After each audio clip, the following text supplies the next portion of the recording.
Morning friends, today we are discuss today we will discuss the types of economies. Under types of economies, second economies is socialist economy. Getting all up? Socialist economy. Okay, socialist economy or planned economy. You can see on your screen. Okay, what is socialist economy? Before this, we have already studied what capitalist economy. First one is capitalistic economy. Okay, where where we have studied private and owned firm are regulate the each and everything for do the business for their profit. Government does interfere in the capitalistic economy. Okay, there are three type of economy. First one is capitalistic economy, second one is whatever we are going to study here. Okay, and second one is socialistic economy. Okay, whatever we will study, and third one is mixed economy. Okay, so under capitalistic economy, the economy was under capitalistic economy, the economy was like the economy of UK, England, okay, USA, okay, Germany, okay, France, Australia. These economies are we will consider as a capitalistic economy. They prefer the capitalistic economy. They prefer the private properties. They prefer the private economy. Okay, my dear students. So today we will discuss what socialistic economy. Socialistic economy means that is the planned economy. What do you mean by socialistic economy? Means where government decide or perform each and every activities. Without the permission of government, you cannot do anything. Okay. So what type of economies is here? Like just China's, China, Russia. Okay. China, Russia, Vietnam, Poland, Cuba. Okay, these economies are what? These economies are socialistic economy where the government perform all the activities. Government decide each and every activities. Getting you all?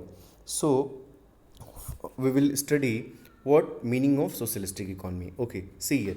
In order to remove exploitations of man by man, okay, in a capitalist there is a too much large problem. There were very big problem in capitalistic economy. Okay, so in the socialistic economy, what you are seeing, in order to remove exploitations of man by man, a new economic system emerged which is known as socialism. ठीक है ना?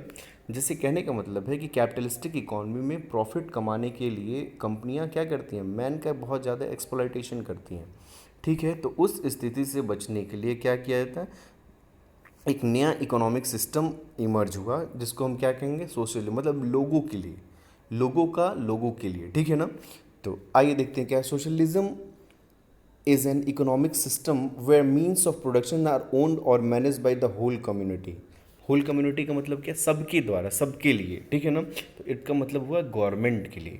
Government के द्वारा जो एक चुनी हुई लोकतांत्रिक व्यवस्था है या जो चुनी हुई गवर्नमेंट है उसके द्वारा बनाई गई चार सारी चीज़ें. Okay, since the state owns all wealth and capital, in control and manage the entire production activities. A socialistic economy may be defined as an economic system in which the means of production are owned by the whole society and operated by the public authority according to general economic plan by the for the benefit of the whole society. Okay, अब इसका definition S D Dickinson दिया है. Socialism is an economic organisation each which material means of production are owned by the whole community and operated by the representative of the people who are responsible to the community according to the general plan. Getting you all? So this is the definition of socialistic economy. You will write in your notes. Okay, in fact economy emphasis the crucial things. कुछ चीज़ें हैं उस पर emphasis करती है. क्या? Means of production are in the hands of the state और entire community. जो भी प्रोडक्शन के रिसोर्सेज हैं means whatever the resources of production which will hold by the entire entity, entire community, ठीक है ना, वो किसी एक वर्ग के लिए किसी एक का नहीं होगा, वो उस पर क्या सबका अधिकार होगा, ठीक है ना। तो ये चीज़ सोशलिस्टिक इकॉनमी कहता है। ओके, सेकेंड पॉइंट क्या कहता है, the use of resources is carried out through planning. मतलब जो भी whatever resources we are having we will use in carried out through planning. ऐसे नहीं करेंगे, कुछ प्लान करके करेंगे कि जो जैसे गवर्नमेंट ने कुछ प्लान किया है तो वो सबके लिए किया होगा, सोशल वेलफेयर को ध्यान में रखते हुए किया होगा।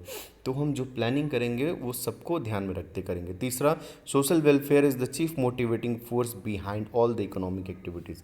Social welfare is the chief motivating force behind all economic activities, ठीक है ना। मतलब सामाजिक कल्याण इसका मेन क्या है, इसके पीछे रहेगा, मतलब ह्यूमन वेलफेयर। ओके, आइए देखते हैं फिर क्या है। The credit of making socialism और communist popular goes to Karl Marx. इस कॉन्सेप्ट सोशलिज्म की थ्योरी को दिया कौन था, कार्ल मार्क्स ने दिया था। Who talked about the communist economic system in his book capital. Soviet Russia was the first country in the world to establish a social country in the world to establish a social economy based on the Marxian principles.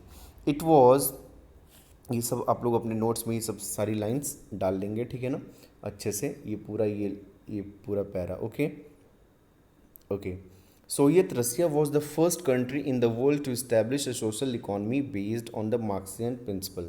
It was in the year 1917 the Soviet Union became the first socialistic state in the world. Later on, the other countries such as China, Vietnam, Poland, Cuba, East Germany, etc. ये सब सारी चीज़ें, सब सारे क्या हैं, socialist country. यहाँ मतलब गवर्नमेंट का ही शासन है, जो भी गवर्नमेंट है वो चाहती है तो जो चाहे वो करती है, ठीक है ना। Okay, the economic system has collapse recently in most of these countries. अच्छा, आज के टाइम में क्या हुआ कि चाइना ने भी कैपिटलिस्टिक इकोनॉमी को तरजीह देना स्टार्ट कर दिया है। फिर भी रशिया ने नहीं किया है, लेकिन चाइना ने स्टार्ट कर दिया इस चीज़ को। Okay, however socialistic system continues to be maintain even today by country like China, Cuba and Vietnam. Okay, अच्छा अब देखिए क्या है features of socialistic economy. Features क्या है, इसके मेन फीचर्स क्या हैं। पहला क्या है, social property. Okay, means whatever property having by the country means they are owned by the all entire community. Okay, क्या है, in a socialistic economy all properties belong to the society. The private property is totally abolished. All the means of production such as land, mines, factories, banks, trade etcetera are owned by the state.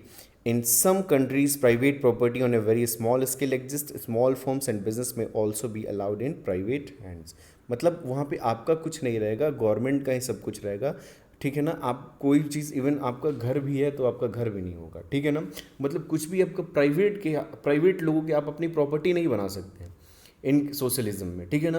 Capitalistic में क्या है, आप अपनी private property बना सकते हैं, आपका घर हो सकता है, आपकी चीज़ें हो सकती हैं, लेकिन सोशलिस्टिक इकोनॉमी में जो भी होगा सब गवर्नमेंट का होगा, गवर्नमेंट की बनाई चीज़ें हैं उसमें आप रहेंगे। Okay, government is the only वो प्रोड्यूसर। क्या है, सोशलिस्टिक इकोनॉमी में क्या है, गवर्नमेंट ही एक प्रोड्यूसर है, गवर्नमेंट ही everything, government will perform everything. Okay, क्या कह रहा है, पढ़ते हैं। Socialistic economy the production of various commodities under the control of government, hence all the basic और central problems are solved by the government through the investment of economic planning. The main objective of production is to serve and interest of the society as whole. मतलब government जो भी करेगी वो government society के welfare के लिए करेगी। तीसरा, सोशल वेलफेयर।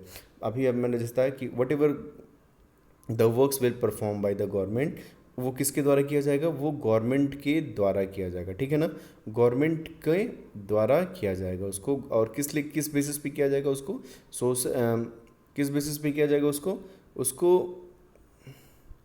किस बेसिस पे किया जाएगा उसको पब्लिक इंटरेस्ट को ध्यान में रखते हुए किया जाएगा सोशल वेलफेयर। ओके, आइए देखते हैं next, economic planning. A socialistic economy is basically planned economy. मतलब गवर्नमेंट सब कुछ प्लान करती है और उसके अकॉर्डिंग वो काम करती है। Take the places of market mechanism in a socialistic economy. Economic progress of the country is the responsibility of central authority under whose guidance and charge economic goals are achieved. The central planning authority allocates all productive resources according to the economic social goals and set up by it. ये सब सारी चीज़ें आप लिख लेंगे। Okay, economic इक्वलिटीज़ में क्या है, अच्छा आइए देखते हैं। Economic equalities the very core of socialism. एक मतलब आर्थिक समानताएं सबके बीच होनी चाहिए, कोई ऐसा बहुत अमीर नहीं होना चाहिए और कोई बहुत ऐसा गरीब नहीं होना चाहिए, ठीक है ना। अच्छा देखते हैं क्या है। हाँ फिर क्या है, inequalities of income are considered social unjust, profitably undesirable and economically bad. Socialism aims at introducing equality in the distribution of income and wealth. It also aims at providing equal opportunities of employment to all. However, it doesn't mean absolute equality. Such equality is neither desirable nor feasible. Socialism recognize the some income differences are essential due to the differences in skill, talent and productivity of individuals. Okay, absence of competitions. Government ही जब सब कुछ बनाती है तो वहाँ पे क्या होता है, कॉम्पिटिशन्स भी नहीं होता है, बिल्कुल भी कॉम्पिटिशन नहीं रहेगा, क्योंकि सब कुछ क्या है गवर्नमेंट ही परफॉर्म करती है। तो जहाँ मतलब गवर्नमेंट ही सब कुछ डिसाइड करती है, तो वहाँ पे किसी बहुत सारे कंपटीशन नहीं रहेगा, गवर्नमेंट ही सब कुछ एवरीथिंग विल डिसाइड। आइए देखते हैं क्या है। Government competition result in wastage of national resources and as such it has no place in socialistic economy.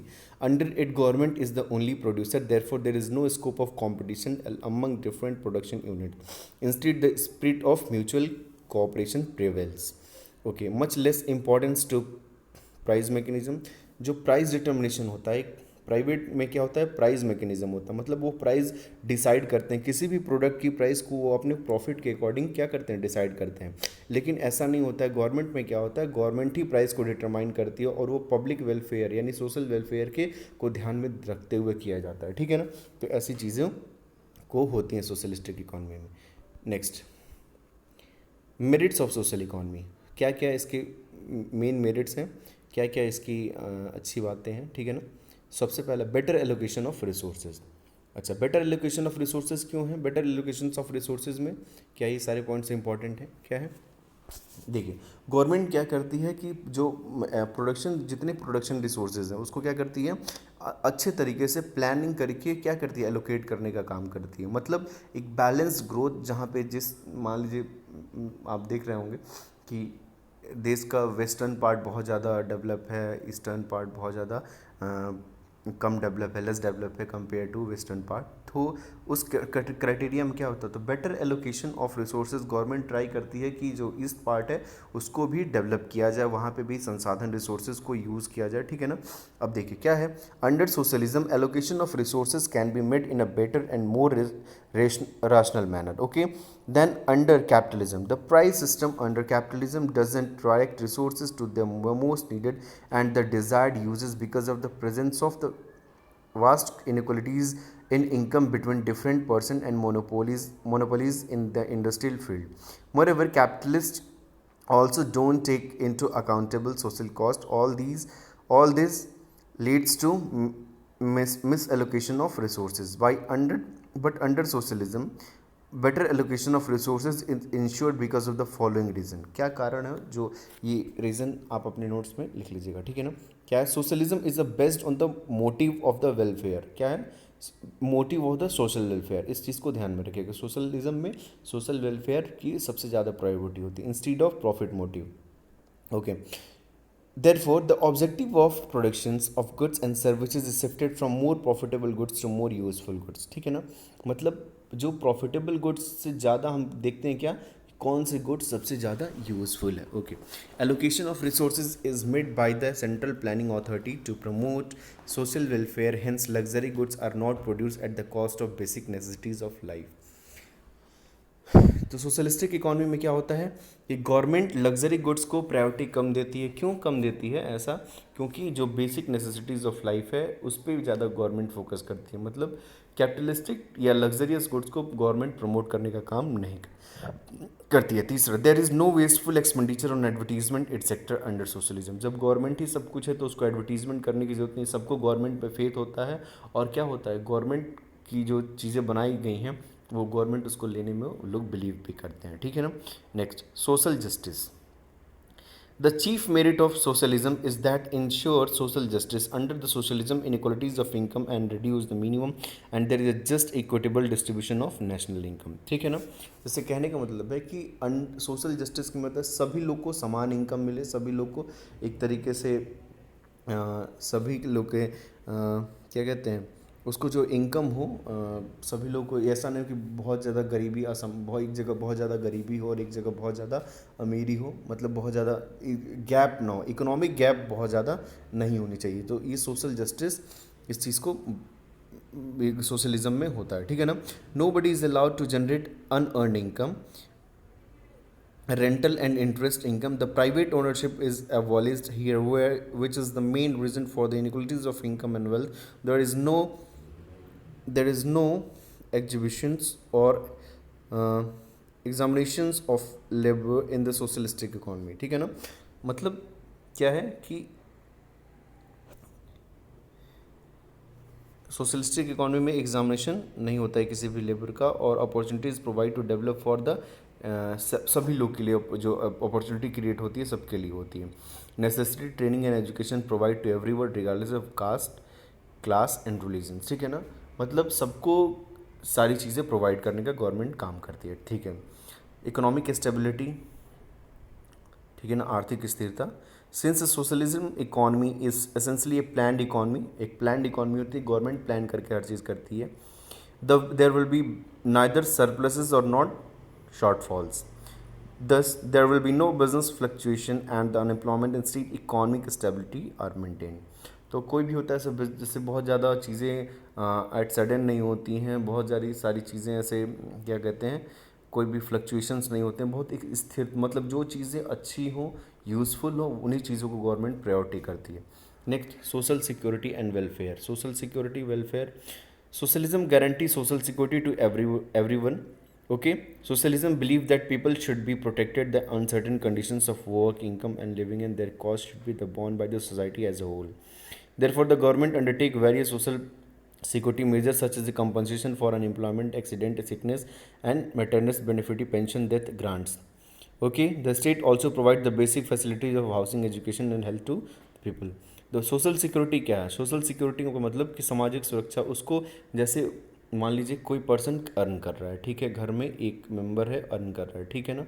अच्छा, उसके पास उसकी फैमिली है जहाँ पे 6 लोग हैं, उसके फैमिली में कितने लोग हैं? 6 लोग हैं, ठीक है ना, और वो अर्न कर रहा है, ठीक है ना। अब पता चले उसको इतनी सिक्योरिटी होनी चाहिए कि उसके न रहने के बाद भी इन लोगों का जो खाना पीना हो या निर्वहन हो या कैसे ये लोग अपने लाइफ को जी लें, इस चीज़ को सोशल सिक्योरिटी कहते हैं। कि न रहने पे भी क्या समाज को हर चीज़ वो मिले, हर चीज़ गवर्नमेंट प्रोवाइड करे जो ये इसके रहने पे जो चीज़ें मिल रही। तो गवर्नमेंट ऐसा क्या करती है, पेंशन देती है, डेथ ग्रांट्स देती है, ठीक है ना, सिकनेस देती है, एक्सीडेंट कंपनसेशन देती है। तो इन सब सारी चीज़ों की गवर्नमेंट सिक्योरिटी करती है, मतलब एक तरीके से गवर्नमेंट इसकी रिस्पॉन्सिबिलिटी रहती है। फिर rapid economic growth, rapid economic, all the available productive reasonable are used property and in planned way, therefore there is no score for wastage of scarce resources। Okay, under socialism this state adopts economic planning, which is certainly a superior way of development compared to the compared to the mechanism of price। Under socialism, rates of saving and investments can be greatly raised, which are very essential for rapid economic development। तो क्या है कि एक तरीके से government कोशिश करती है कि लोगों की इनकम बढ़े और लोग ज़्यादा से ज़्यादा सेविंग्स को प्रमोट करें और ज़्यादा से ज़्यादा अपनी इकोनॉमिक डेवलपमेंट को करें, ठीक है ना। अब क्या है डिमेरिट्स, इसके क्या क्या डिमेरिट्स हैं, आइए इसको देखते हैं। डिमेरिट्स में क्या क्या चीज़ें हैं? No incentive for hard work, government किसी को हार्ड वर्क के लिए कोई इंसेंटिव नहीं देती है। क्या, सब काम सोशल वेलफेयर के लिए होता है। तो क्या करती है गवर्नमेंट, एक तरीके से जो रेगुलर चीज़ें हैं, रेगुलर बेसिस की चीज़ें हैं, उसी चीज़ को कॉन्टीन्यूसली बनाए रखती हैं, ठीक है ना। कोई हार्ड वर्क के लिए, अब जैसे मान लीजिए एक आदमी है बहुत ज़्यादा मेहनत कर रही है, एक आदमी बहुत कम काम कर रहा है, एक आदमी बहुत पढ़ा लिखा है और एक आदमी कम पढ़ा लिखा है, तो इससे उसका कोई रिवॉर्ड नहीं मिलेगा, उसको कोई हार्ड वर्क नहीं मिलेगा। तो क्या होता है, एक तरीके उदासीनता स्टार्ट हो जाती है। मतलब वो काम के लिए जब ये भी सोचता है कि अरे यार कोई फ़ायदा ही नहीं है, इतना पढ़ लिख के इतना काम करने का कोई मतलब ही नहीं है, इसको ये नहीं कर रहा है तब भी ये पा रहा है और हम कर रहे हैं तो भी पा रहा है। तो क्या होता है, कोई इंसेंटिव हार्ड वर्क के लिए नहीं होता है। तो क्या उदासीन, तो काम के लिए क्या होते हैं, बहुत उदासीनता आ जाती है, नीरसता आ जाती है, मतलब लेस इंटरेस्ट हो जाते हैं पीपल।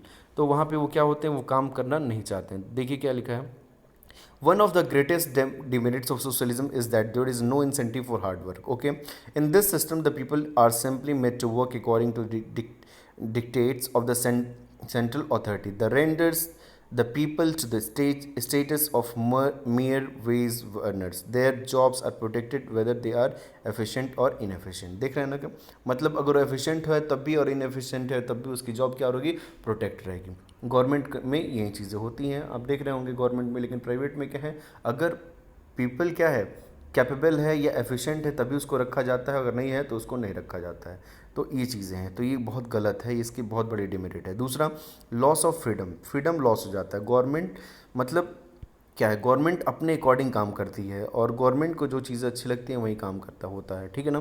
तो जैसे कहते हैं in this kind of economy private enterprise have no place. Private enterprise का कोई प्लेस नहीं होता, बस जो भी यूनिट होती हैं वो पब्लिक यूनिट होती हैं. Likewise, the consumer preferences and choices have no importance in the economy. जैसे मान लीजिए अगर आपकी कोई पर्सनल चॉइस है, आपकी कोई प्राइवेट चॉइस है, उसको उसके लिए कोई भी जगह नहीं होता उसमें, क्योंकि गवर्नमेंट ही प्रीफर, हर चीज़ गवर्नमेंट के अकॉर्डिंग ही आपको करना होता है. Consumer are force to accept whatsoever commodities are produced by the government. People are not able to enjoy civil and political freedom. मतलब पीपल रेडी नहीं हो पाते हैं, इन्जॉय नहीं कर पाते. They have no freedom of speech. Okay, मतलब जैसे आप देख रहे होंगे चाइना में क्या होता है. चाइना में लोगों की नहीं सुनी जाती है, जो गवर्नमेंट करती है उनका आखिरी फैसला होता है और गवर्नमेंट अपने अकॉर्डिंग काम करती है. Next, loss of efficiency. Loss of efficiency का मतलब क्या हुआ, under socialism there is a loss of efficiency for many reasons. First, there is a lack of incentive to motivate to people to work hard and improve their efficiency. Second, production units are managed and controlled by the bureaucrats who are not as efficient as a private entrepreneur. अब देखिए private entrepreneur में क्या होता है कि एक आदमी जब अपने बिजनेस को सेटअप करता है तो वो ज़्यादा से ज़्यादा उसको बढ़ाने की कोशिश करता है. लेकिन गवर्नमेंट में क्या है, जो इनकॉम्पिटेंट ब्यूरोक्रेट्स हैं वही उसको चलाते हैं और वो क्या होते हैं, उनको बारे में वो उसको कोई बहुत ज़्यादा एक्सपीरियंस नहीं होता है वो उस यूनिट को चलाने के लिए या फिर उस काम को करने के लिए. तो उसका अपॉइंटमेंट क्या करती है, गवर्नमेंट करती है. फिर वो क्या होता है कि जो चीज़ें मतलब जो चीज़ें अच्छे से होनी चाहिए थी वो चीज़ें अच्छे से नहीं हो पाती हैं, जिसका क्या होता है वो एफिशिएंसी लॉस्ट हो जाती है, लॉस हो जाती है. ठीक है ना. तो इससे क्या होता है, उनकी ग्रोथ अफेक्ट हो जाती है. Hope you all are getting. Okay, next, red tapism. Red tapism आप लोगों ने सुना होगा क्या, लाल फीता शाही. लाल फीता शाही इसको हिंदी में कहते हैं. ठीक है ना, लाल फीता शाही. ओके, चलिए इसको मैंने हिंदी में आप फॉर नॉलेज कंसर्न बता दिया. ये वर्ड आता है न्यूज़पेपर्स में. तो क्या है था, 1990 से पहले रेड टेपिज्म हमारे मतलब 19 के मतलब 2000 से पहले रेड टेपिज्म बहुत था. मतलब जैसे कहते हैं जो भी काम जाता था वो अधिकारियों के फाइलों में बंद के रह जाता था. ठीक है ना. तो वो फाइल जैसे अब उसके लिए क्या चाहिए, पैसा चाहिए, करप्शंस बढ़ता था. वो अधिकारी या चाहे जो भी ऑफिसर्स थे या जो भी क्लर्क थे वो बहुत ज़्यादा उसके लिए पैसा लेते थे. ठीक है ना, मतलब करप्शन करते थे और फिर वो काम वो फाइलों में बंद के ही रह जा पाता था और कोई काम डेवलपमेंट का नहीं हो पाता था. तो क्या होता है, देखिए क्या लिख रहा है, since all activities under socialism are perform by the government. क्या होता है, सारी गवर्नमेंट के द्वारा परफॉर्म किया जाता है. And it's official, there is a great responsibility of delay and wastage of time for performing different task. ठीक है ना, मतलब रिस्पॉन्सिबिलिटी उनकी होती है. देखते हैं सरकारी काम मतलब एक नेचर ही हो गया है क्या, गवर्नमेंट का जो काम होगा वो बहुत डिले करके किया जाएगा. मतलब इतना टाइम लगता है. अब जैसे प्राइवेट काम आपको जब आपने प्लान बनाया तुरंत काम को एग्जीक्यूट कर दिया. लेकिन गवर्नमेंट क्या होता है, अब कोई फाइल जाएगी, यहाँ से बनेगी, ये बजट बनेगा, फिर उसको मिनिस्टर्स देखेगा, फिर अप्रूव करेगा, फिर वो बजट बन के पैसा आएगा, फिर वहाँ पे एक उसको क्या कहते हैं कॉन्ट्रैक्ट अलॉट होगा, फिर वो कॉन्ट्रैक्ट अपॉइंट किया जाएगा, फिर चीज़ों फिर वो सामान गिरेगा. तो फिर इस तरीके से एक बहुत बड़ा लेंदी प्रोसेस हो जाता है, जिस वजह से जो एफिशिएंट टाइम पे जो काम होता है वो क्या होता है, वो अच्छे से नहीं हो पाता है और वो चीज़ काम बहुत ज़्यादा डिले हो जाता है और वेस्टेज ऑफ टाइम हो जाता है. Files go on moving from one place to another place. क्या करते हैं अधिकारी ऑफिसर्स, क्या करते हैं एक प्लेस से दूसरे प्लेस, दूसरे प्लेस से तीसरे प्लेस, क्या करते हैं फाइल दौड़ाते रहते हैं, वो मतलब डिले करते रहते हैं. ठीक है ना. Consequently the necessary decision are not taken at appropriate time. इसका रिजल्ट क्या आता है कि हम कोई भी जो डिसीजन है वो अप्रोप्रिएट टाइम पे नहीं ले पाते हैं. Next, concentration of economic and political powers. Okay, definitely जो भी पॉलिटिकल पावर्स चुन के आते हैं वो अपने अकॉर्डिंग काम करते हैं और जो भी उनके फ़ायदे की चीज़ें होती हैं वो पहले करते हैं, और जो फ़ायदे की चीज़ें नहीं होती उसको बाद में करते हैं। तो ये चीज़ है। Is there complete equality of income is a socialistic economy? ठीक है, तो ये था सोशलिस्टिक इकॉनमी के merits and demerit. Is there complete equality of income in socialistic economy? देखते हैं इसको। ये क्वेश्चंस है और इसका एक्सप्लेनेशन यहाँ दिया गया है। क्या है? Inequalities of income are social unjust political undesirable.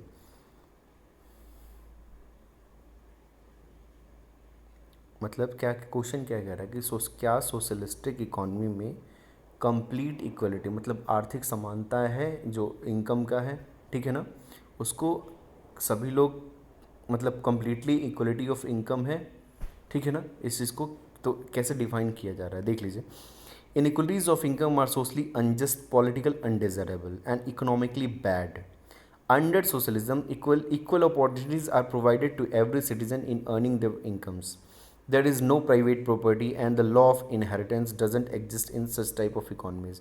Law of inheritance का मतलब क्या हुआ कि जैसे मान लीजिए मेरी प्रॉपर्टी आपके पापा आपके दादा की प्रॉपर्टी आपके पापा को मिली, आपके पापा की प्रॉपर्टी आपको मिलेगी, आपकी प्रॉपर्टी आपके बच्चे को मिलेगी।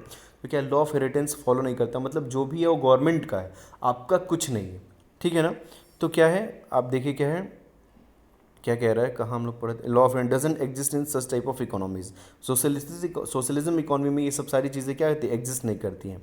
Equality of income is the very course of socialism, ठीक है ना, but it doesn't mean that everybody gets the same amount of income and there are no income inequalities in the country. Okay, skilled workers definitely get more wages as compare to unskilled worker. जो skilled worker होते हैं, जो efficient worker होते हैं, वो definitely वो क्या होते हैं, ज़्यादा अर्निंग करते हैं। This type of income inequality is rather very essential to promote incentive for work. No one will try to become more skilled and more efficient is if he had to get the same amount of income. Hence, income inequalities arising out of the right to property and law of inheritance doesn't exist in socialism. But those income inequalities which arise out of differences in efficiency and skill prevail. Therefore, complete equality of income is not possible under socialism.